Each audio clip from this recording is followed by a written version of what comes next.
올해도 우리가 재직 헌신 예배를 또 드리게 됨에 또 감사합니다. 그리고 올해에도 또 하나님이 나에게 또 귀한 직분을 주셔서 또 우리가 하나님 앞에 또 감사함으로 또 예배할 수 있도록 또 하나님이 이끌어 주심에 감사를 드립니다. 이 교회에는 6가지 직원이 있는데 목사, 장로, 집사, 권사, 전도사, 서리 집사가 있습니다. 그리고 이 직원들을 총칭하여서 이 재직이다라고 이렇게 말을 합니다. 교회가 재직을 세우는 이유가 있습니다. 종적으로는 하나님과 그의 교회를 섬기기 위함이고 횡적으로는 이웃과 사회에 봉사하기 위해서 재직을 세우게 됩니다. 그러므로 교회의 직원은 하나같이 봉사자들입니다.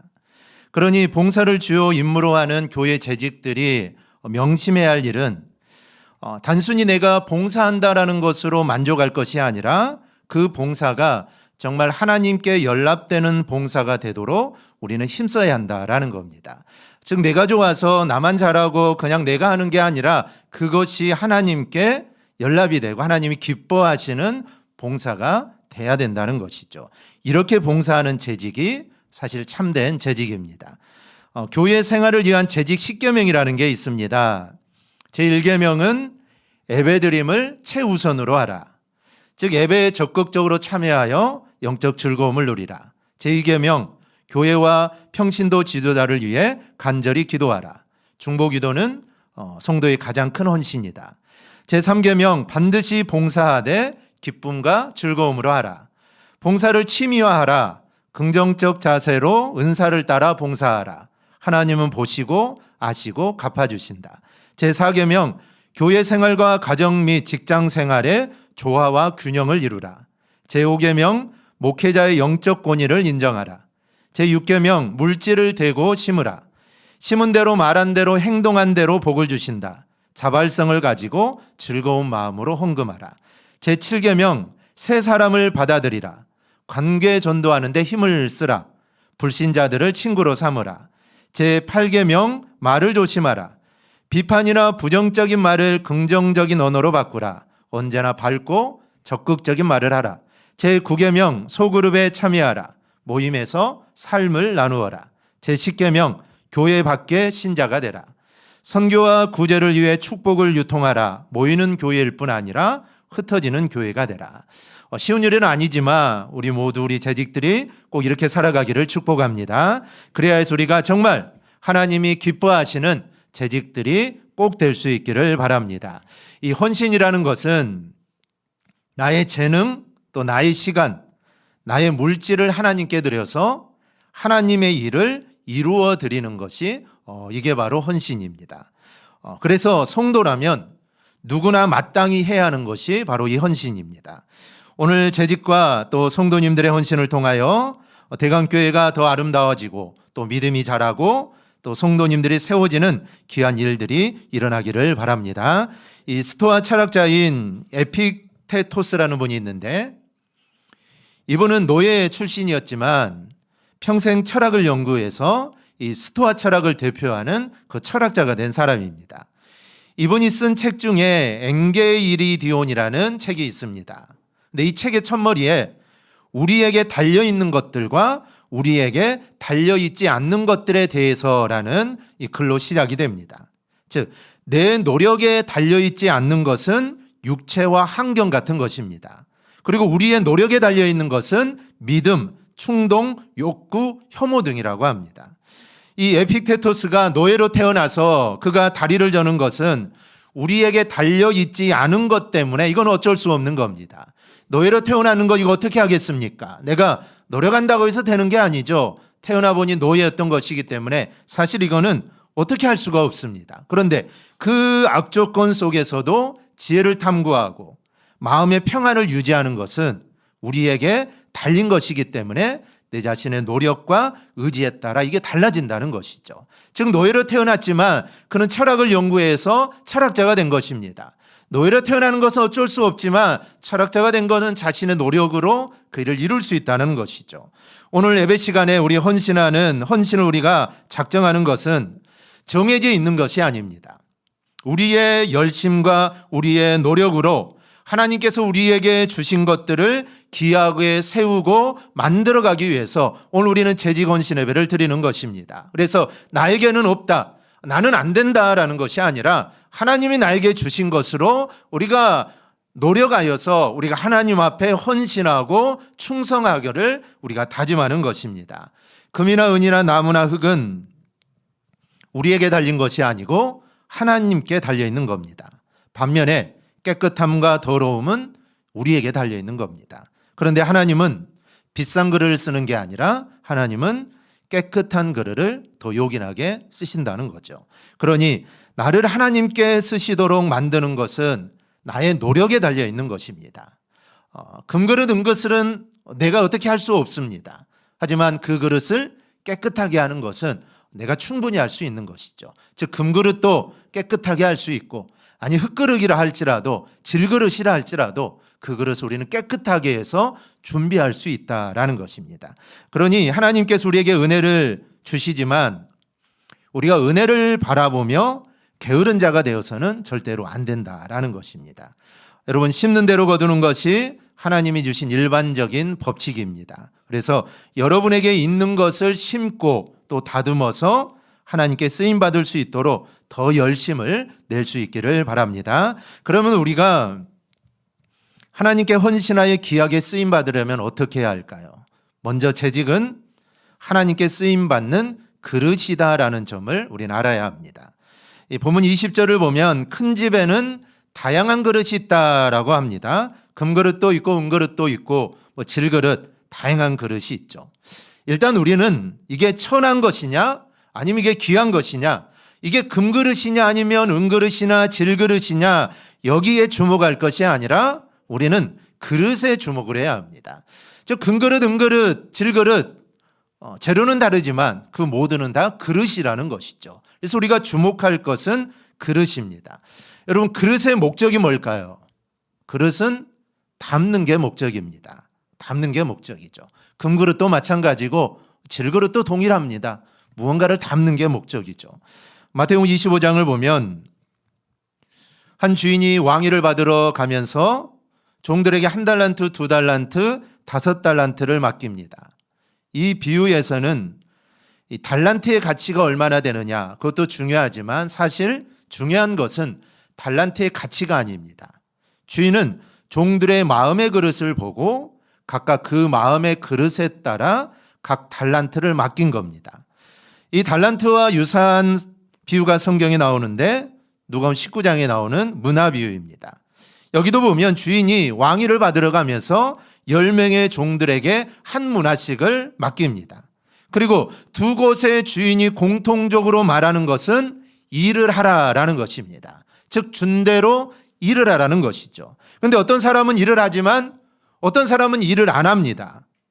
일을 하는 사람은 자기의 달란트, 즉 은사, 재능, 재주를 사용하는 사람이죠. 그릇의 크기대로 일하는 사람입니다. 그런데 어떤 사람은 일하지 않습니다. 그것은 하나님이 주신 달란트, 즉 재능과 은사를 사용하지 않는 사람입니다. 하나님 모든 사람에게 은사와 달란트를 주셨듯이 우리도 무언가를 담을 수 있는 그릇으로 우리를 삼으셨다는 겁니다. 즉 일하는 그릇으로 우리를 만들어 주신 겁니다. 그러니 우리는 내 믿음의 그릇, 내 마음의 그릇대로 우리는 일을 해야 합니다. 사람들은 일을 하지 않으면서 여러 가지 핑계를 댑니다. 이 1달란트 받았던 자도 핑계를 댔죠. 마찬가지입니다. 모두 다 핑계를 댑니다. 시간이 없다 말하고, 물질이 없다라고 말하고, 아니면 건강이 없다라고 말을 합니다. 다른 사람들을 놔두고 왜 나에게만 일하라고 말하느냐, 이렇게 반문하기도 합니다. 그런데 여러분, 이거는 불신앙이고 여러분, 이거는 핑계일 뿐입니다. 요한복음 6장에는 한 어린아이가 주님을 위하여 가지고 온 도시락을, 자기의 도시락을 주님께 내어놓습니다. 그 작은 도시락이 주님의 손에 들려지니까 5,000명이 먹고도 남는 놀라운 역사가 일어납니다. 여러분, 어린이도 헌신합니다. 누가복음 2장을 보니까 안나와 시므온이 주님을 찬양합니다. 할아버지 할머니도 헌신합니다.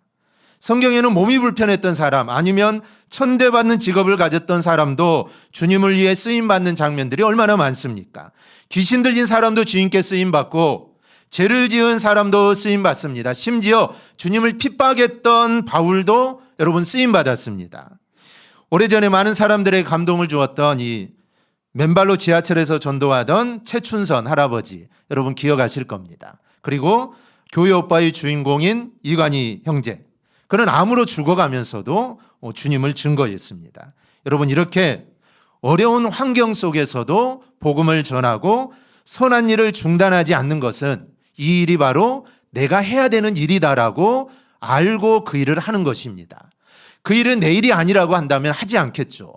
얼마나 불편합니까? 지금 암으로 고생하고 있는데 복음을 전할 기력이 어디에 있습니까? 그런데 그 상황에서 내가 할 일은 이거라는 것이죠. 그래서 복음을 전하는 겁니다.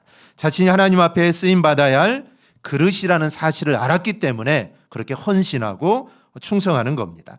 사도 바울은 이렇게 말합니다. 사도행 20장을 보면 내가 달려갈 길과 주 예수께 받은 사명 곧 하나님의 은혜의 복음을 증언하는 일을 마치려 하면은 나의 생명조차 조금 더 귀한 것으로 여기지 아니하노라. 할렐루야. 사도 바울은 자신의 사명을 받은 자임을 알았습니다. 그래서 그는 복음을 위해 충성할 수 있었던 것이죠. 해외 나간 선교사님들도 마찬가지입니다. 선교사님들은 자신이 선교사의 사명을 받은 자임을 그들은 압니다. 그래서 나가서 선교를 하는 것이죠. 모르면은 어떻게 그렇게 나가서 선교를 할 수가 있겠습니까? 그래서 재직이라면 우리는 분명하게 사명을 받은 사람들입니다. 그렇다면 어떻게 해야 될까요? 사명을 받았다면 여러분 쓰임 받아야 되지 않겠습니까? 우리 한번 따라 외웁시다. 나는 사명자입니다. 나는 그릇입니다. 네, 우리 모두는 사명자고 우리 모두는 그릇입니다. 그릇이라면 여러분 쓰임 받아야 되지 않겠습니까? 1년, 2년, 10년, 20년, 50년 쓰이지 않고 먼지만 끼면 이 그릇은 아무런 의미가 없습니다. 금그릇이라 해도 의미가 없죠. 아무런 의미가 없습니다. 그래서 저와 여러분은 그릇이라는 이 사실을 잊지 말고 그릇에 맞게 쓰임받는 삶이 되기를 축복합니다. 둘째로 재직은 귀하게 쓰임받는 그릇이 되어야 합니다. 이 본문 20절을 보면 귀하게 쓰임받는 그릇이 있고 천하게 쓰임받는 그릇이 있다라고 말을 합니다. 물론 귀하게 쓰임받는 그릇은 금그릇, 은그릇일 겁니다. 천하게 쓰임받는 그릇은 나무그릇, 질그릇이겠죠. 그런데 이것은 정상적으로 쓰임받을 때이고 21절은 귀하게 쓰임받는 그릇은 깨끗한 그릇이다라고 이렇게 이야기를 합니다. 재질의 문제가 아니라는 것이죠. 재질은 일반적으로 환경이나 조건을 말하는 겁니다. 일반적으로 많이 쓰는 말 가운데 금수저, 은수저, 흙수저라는 말이 있죠. 태어나 보니까 부모님 잘 만나서 금수저인 사람도 있고 태어나 보니까 부모님이 가난해서 흙수저인 사람도 있습니다. 이거는 조건을 말하는 것이죠. 그러나 교회는 조건이 없습니다. 하나님은 그릇이 준비되면 하나님은 그 그릇을 사용하시는 겁니다. 주님의 일은 환경이나 조건으로 하는 게 아닙니다. 즉 환경이 잘 갖추어지고 조건이 좋아지면 하는 게 절대로 아니라는 것이죠. 하나님의 일은 사실 믿음으로 하는 것입니다. 그래서 흙수저여도 괜찮습니다. 흙수저여도 이건 상관이 없는 것입니다. 깨끗한 믿음과 신실한 믿음만 있으면 우리는 하나님께 우리는 쓰임받을 수 있습니다. 여러분 깨끗한 믿음은 죄를 버리는 믿음이고 죄를 멀리하는 믿음입니다. 죄를 품은 채 여러분 하나님의 일을 할 수가 없습니다. 주님은 외식의 죄가 가득한 바리새인들에게 이렇게 말씀합니다. 눈먼 바리새인이여 너는 먼저 안을 깨끗이 하라. 그리하면 겉도 깨끗하리라. 바리새인들은 속은 악한 것으로 가득 차 있으면서 믿는 척, 선한 척, 정직한 척 했던 사람입니다. 여러분 그런 사람은 절대로 하나님 앞에 쓰임받을 수 없습니다. 또한 그들에게는 신실함이 없었습니다. 속에는 온갖 악한 생각으로 가득하면서 겉으로는 신실한 척, 경건한 척만 했습니다. 이런 바리새인들에게 주님은 진노를 하시죠. 13절을 보면 화 있을진저 외식하는 서기관들과 바리새인들이여 너희는 천국문을 사람들 앞에서 닫고 너희도 들어가지 않고 들어가려 하는 자도 들어가지 못하게 하는도다. 자신도 천국에 못 들어가면서 다른 사람까지 천국에 못 들어가도록 천국 문을 막아서고 있다라는 겁니다. 주님은 우리에게 이 깨끗할 것을 요구하십니다. 레위기 11장을 보면 우리가 거룩해야 되는데, 우리가 거룩해야 되는 이유는 주님이 거룩하기 때문에 그 주님의 하나님의 자녀인 우리도 거룩해야 한다라는 것이죠. 그래서 내가 거룩하니 너희도 거룩하라라는 겁니다. 이런 말씀은 신구약 모든 곳에서 반복합니다. 즉 깨끗하여 너희는 하나님 앞에 쓰임받는 그릇이 되라는 것입니다. 그릇의 재질, 환경과 조건을 자랑하지 말라. 쓰임받는 그릇이 되라라는 겁니다.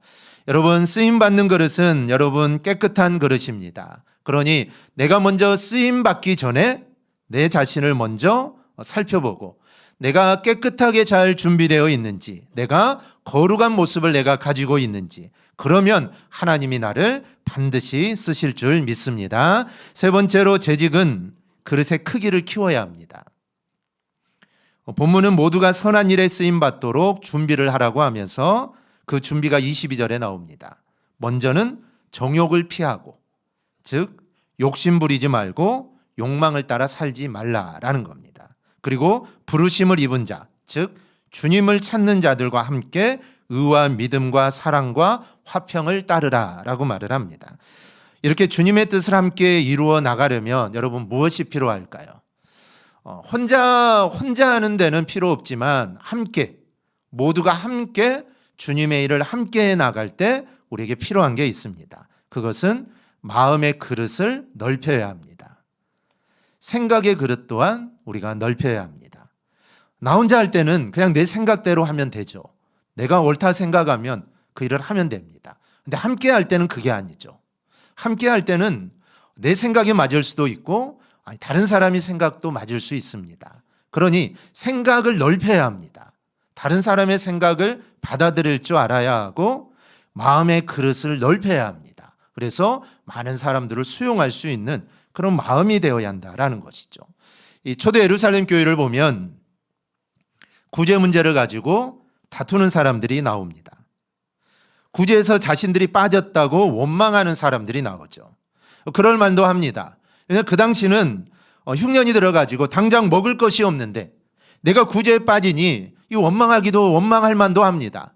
다른 사람은 다 봤는데 왜 나만 빠지냐, 왜 나만 빼놓느냐라는 것이죠. 그래서 원망할 만도 합니다. 그러나 이것은 원망하기 이전에 자기 자신의 상태를 이야기하면 되는 문제입니다. 내 문제를 이야기하면 되는 것이죠. 원망하면 여러분 선한 일이 동력을 잃을 수도 있기 때문입니다. 원망하면 선한 일을 하다가도 그 선한 일을 해나가는 동력이 원망으로 인해 멈출 수가 있습니다. 그러면 다시 시동을 걸고 다시 힘을 모아서 가려면 더 많은 시간들이 필요한다라는 것이죠. 그래서 이런 일이 생길 때 이야기하면 되는 것입니다. 원망할 것이 아니라 지금의 자신의 상황을 이야기해 주면 되는 것이죠. 그런데 원망하고 그러다 보니까 여기에 문제들이 생기게 됩니다. 그런데 이렇게 원망하는 사람들이 있는가 하면 구제를 위해서 자신의 재산을 팔아서 교회 헌금하는 사람들도 있었습니다. 그뿐이 아닙니다.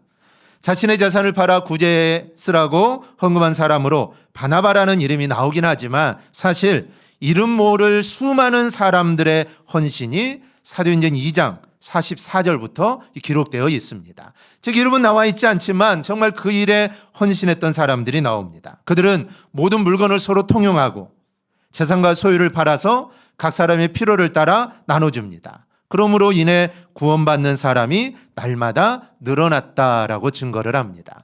여러분, 이 바나바 또 이들에게 여러분 물질에 대한 욕심이 없을까요? 당연히 있습니다. 아무리 마음이 착하고 아무리 마음이 넓어도 물질에 욕심이 없는 사람이 어디 있겠습니까? 다 사람은 물질에 욕심이 있습니다. 그런데 이들은 그들의 마음을 넓혔습니다. 즉 생각의 그 그릇을 넓힌 것이죠. 그래서 나 혼자 내가 욕심을 가지고 내 것을 누리고 쓰는 게 아니라 내 마음을 넓혀서 이것을 함께 누리고 함께 쓰자라는 그런 생각들을 가졌던 겁니다. 반면에 원망하는 사람들을 보세요. 여러분 가룟유다를 보십시오. 생각의 그릇을 좁힙니다. 자기만 생각하죠. 에베소서 4장에 보면은 모든 겸손과 온유로 하고 오래 참음으로 사랑 가운데서 서로 용납하고 평안히 매는 줄로 성령이 하나 되게 하신 것을 힘써 지켜라. 여러분, 서로 용납하는 마음을 가져야 합니다. 서로 용납하는 마음을 가져서 성령이 우리를 하나 되게 하는 것을 지켜야 합니다. 여러분, 하나됨이 깨지는 것은 사실 용납하지 못하기 때문입니다. 우리가 받아들이지 못하고 내가 용납하지 못하기 때문에 사실 하나됨이 깨집니다. 내 마음의 잣대를 가지고 남을 잽니다. 내 마음에 맞지 않으면, 안 들면 다 나쁘다고 말을 합니다. 그러니 내 마음의 잣대를 버리고 예수님의 마음을 우리가 품을 수 있기를 바랍니다. 주님은 내 마음의 잣대를 가지고 남을 재지 말고 모든 사람을 용납하고 그리고 사랑하라고 합니다. 그렇게 하면 어떻게 될까? 우리의 마음이 여러분 넓어지게 되는 것입니다. 예수님이 품지 못할 사람이 어디가 있습니까? 자신을 십자가에 못 박았던 그 사람들까지 품었던 분이 주님 아니십니까? 그래서 우리가 주님의 마음을 갖는다면 사실 우리가 품지 못할 사람은 없다라는 것이죠. 그래서 우리의 마음을 넓혀서 다른 믿음의 사람들과 함께 일을 만들어 나가는 그런 모습이 우리 안에 있어야 합니다. 친구들이 낚시를 갔습니다. 낚시질은 서툴렀지만 물고기를 꽤 많이 잡았습니다. 그런데 한 친구는 손바닥만한 작은 고기가 물리면 그것을 잡아서 통에 넣고 손바닥보다 큰 고기가 잡히면 그 물고기를 다시 놓아주는 겁니다. 그래서 이 친구가 얼마나 이상합니까? 큰 고기를 잡고 작은 고기를 풀어줘야 되는데 반대로 하고 있으니, 그래서 점심을 먹다가 묻습니다.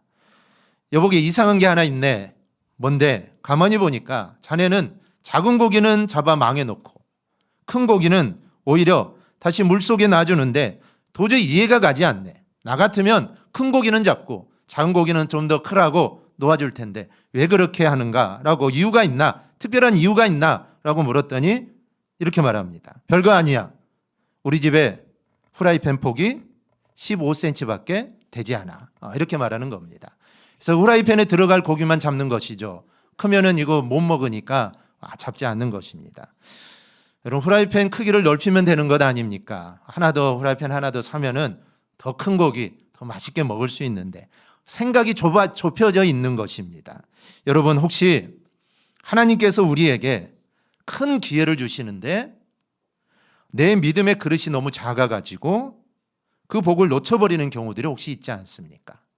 하나님은 나에게 정말 큰 복을 부어주시려고 하는데 우리의 그릇이 너무 작아서 그 복을 받을 수가 없다라는 것이죠. 그럼 어떻게 되겠습니까? 조금밖에 받고 나머지는 다 사방으로 흩어지는 것 아닙니까? 그런데 하나님이 큰 복을 주시는데 우리가 큰 그릇을 준비하고 있으면, 우리의 마음을 넓히고 우리 넓혀 있으면 하나님의 복을 우리가 다 받을 수 있다라는 것입니다. 올해도 재직이 되어 또 헌신하기를 원하는 우리 재직들과 또 성도 여러분, 우리가 매년 재직 헌신 예배를 드리지만 사실 하나님 우리를 매년 재직으로 임명해 주시는 게 얼마나 감사한 일입니까? 하나님의 일을 할 수 있도록, 하나님의 일이지만 그 일을 하나님이 나한테 맡긴 것 아닙니까? 서두에 목사도 재직이라고 그랬습니다. 목사도 하나님이 또 1년을 맡겨주신 것입니다. 우리 모든 재직도 성도들도 마찬가지죠. 하나님이 작년에도 맡겨주시고 올해도 변함없이 맡겨주셨습니다. 만약에 하나님이 결산서를 보고 너는 되겠다, 너는 안 되겠다 이렇게 따진다면 사실 우리가 하나님께 헌신하고 재직으로 서지 못할 사람들도 있을 수 있습니다. 그런데 하나님은 그렇지 않으신다는 것이죠. 잘못했어도 용서해 주시고, 그래 2025년에는 잘하겠지, 또 내년이 되면 그래 2026년에는 아마 잘할 거야. 우리 하나님 계속해서 우리에게 기회를 주시고 우리에게 직분을 계속 맡겨주시는 겁니다. 그래서 우리가 이 자리에 서 있게 된 것이죠. 그래서 우리는 매년 또 재직 헌신을 예배를 드릴 때마다 우리는 헌신을 다짐하고 올 한 해도 내가 하나님이 주신 직분 또 잘 감당하고, 정말 내가 옹졸한 마음이 아니라, 좁은 마음이 아니라 내 마음을 넓히고 내 마음을 정말 키워서 하나님께 내가 정말 귀하게 쓰임받는 그릇이 돼야겠다, 그런 다짐할 수 있는 오늘 귀한 시간이 되기를 바랍니다. 그래서 올 한 해도 하나님 앞에 귀하게 쓰임받는 복된 그릇이 되기를 주님의 이름으로 축원합니다. 아멘. 기도하겠습니다.